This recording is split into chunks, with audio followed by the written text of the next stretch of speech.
Let's move on now to the Green Bay Packers and our 2023 NFL Draft review. But before we do that, if you have not already, hit that subscribe button and also ring that bell to get notified when we create new content.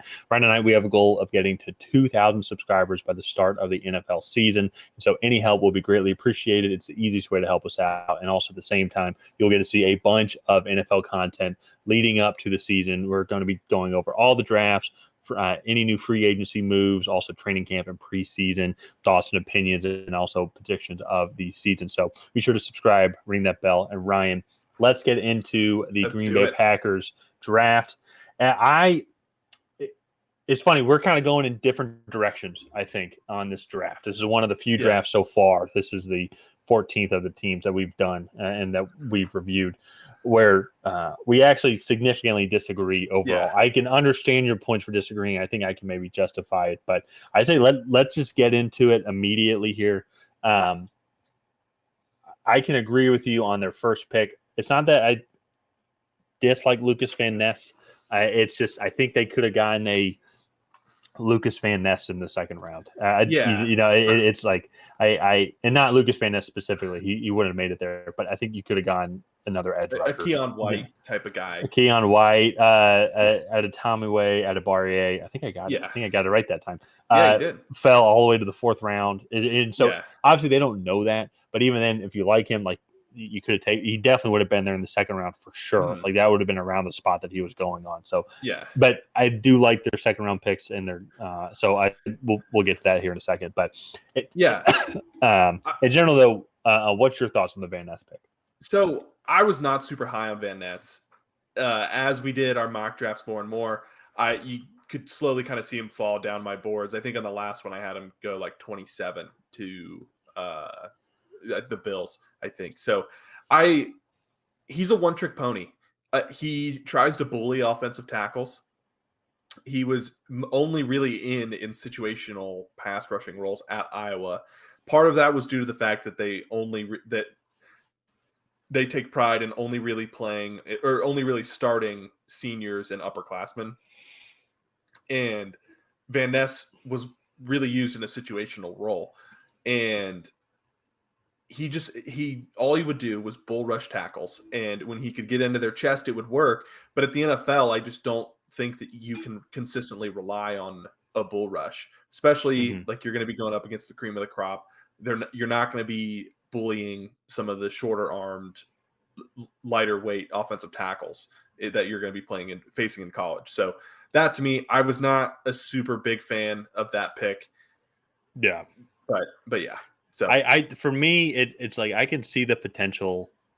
I agree. I think it's kind of like a very Packer thing to do. It is, but to me, it's like, and this is one thing, and this isn't a knock on Jaden Reed because I like the pick that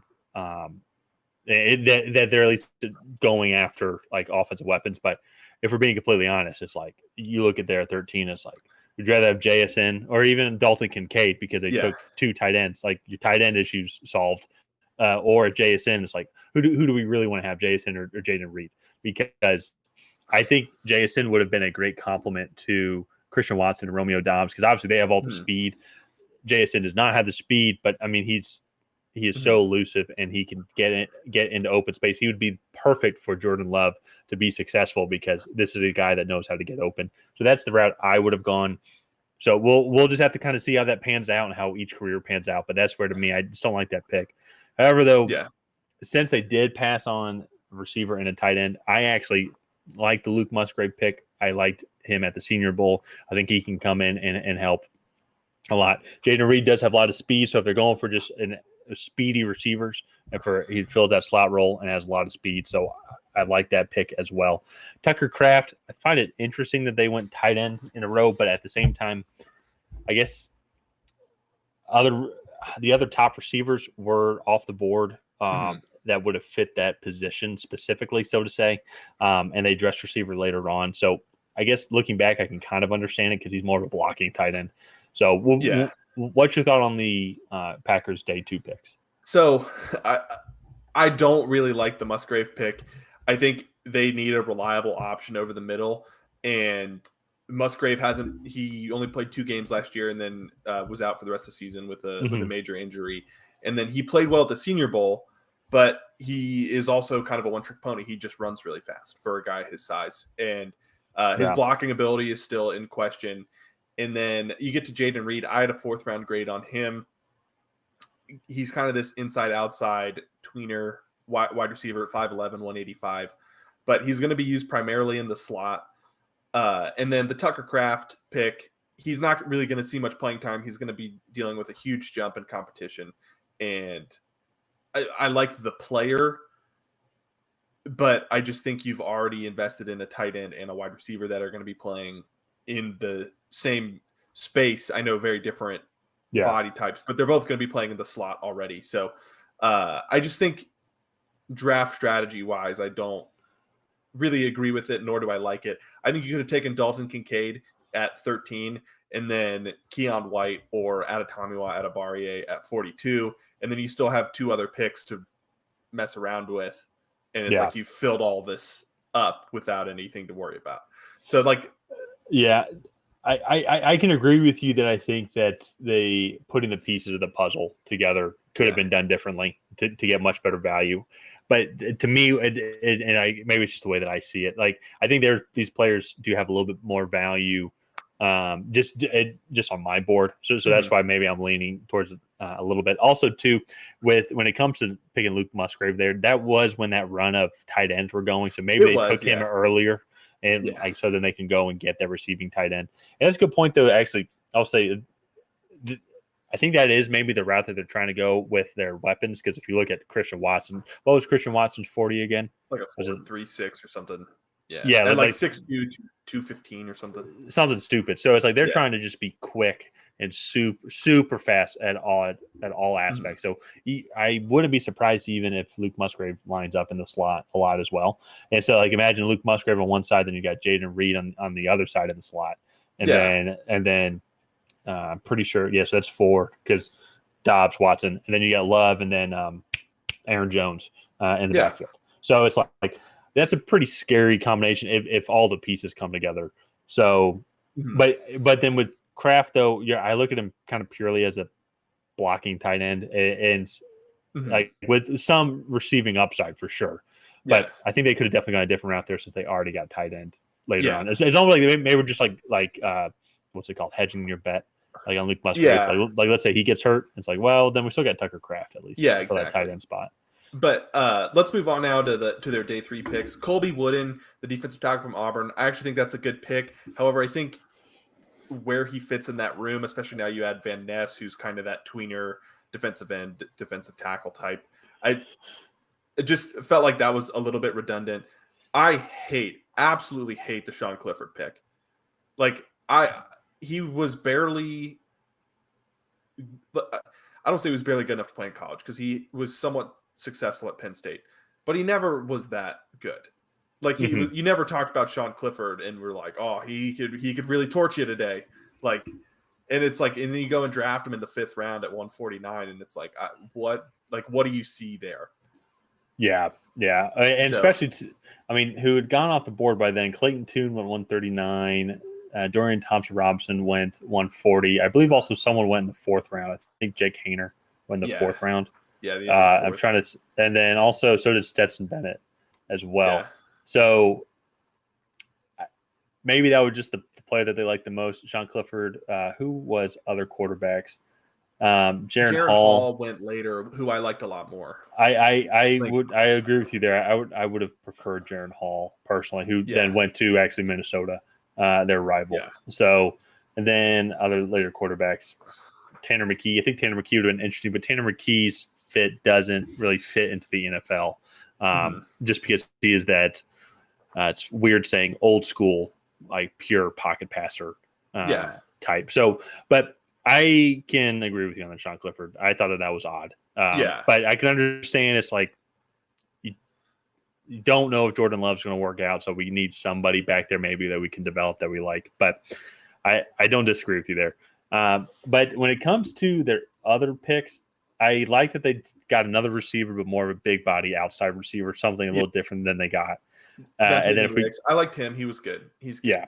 Carl Brooks, I like. I think very good value there. Very versatile. I think Kickers, always good. Carrington Valentine as well from Kentucky, I thought, just for being in the 7th round and addressing that corner position, because they really just have Jair Alexander, right? And then I know Eric Stokes, they have the kid from a couple years ago. That's it. Okay. Yeah. That's it. I knew there was one more, but just getting more depth at the secondary position as well. Mm-hmm. Yeah. And then to close it out, they had Lou Nichols, running back, Anthony Johnson, another defensive back, and then Grant DeBose, another big-bodied wide receiver. So, as you can already tell, I just was not a big fan of this draft. This is by far my lowest graded draft that we've done so far. And speaking of that, let's just go ahead and we'll get into our grades here. So I gave this draft a D. You gave it a B, which is right on average for kind of what we've been looking at. Why do you think that this is a B graded draft? So it's like everything that we talked about earlier, like with those first 4 picks from Lucas Van Ness to Tucker Kraft. It's similar to I gave the Cincinnati Bengals a B graded rating as well. There's some questionable early round picks. Like there's value there, but also you're trying to fit the scheme as well. It's like I get kind of where they're going. I maybe would have done it a different way, but at the same time, it's like they still did fill some needs, and the talent that I saw from those guys, like I can see the potential. Like there are some projects that are there. And then on day 3, I thought that they had a decent day 3. Honestly, outside the Sean Clifford pick, which I agree with you, like not that I don't think they can develop him, but I thought it was just a weird place to pick him.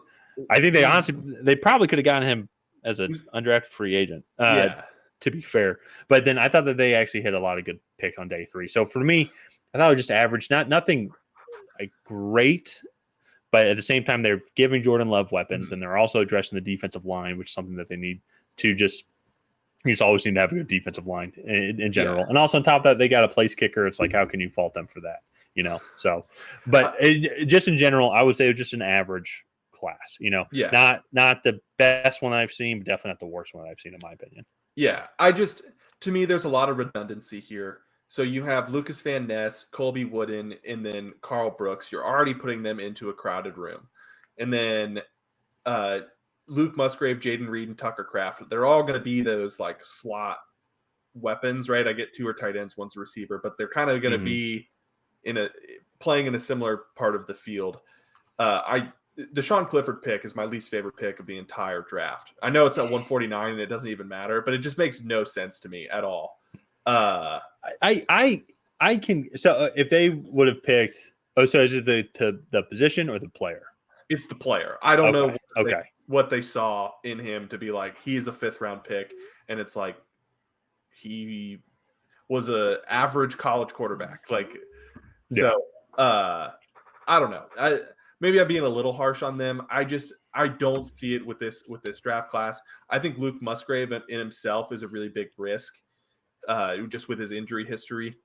Yeah. And so it could work out. As a Patriots fan, I know very well how good 2nd round tight ends could work out with an injury history. So if you don't get that reference, that was Rob Gronkowski. So like I know that could work out. It's just a really big risk. So yeah, but all in all, I think the Packers are in for a really interesting season. Jordan Love is going to be taking over as a starting quarterback. That is official now after this draft.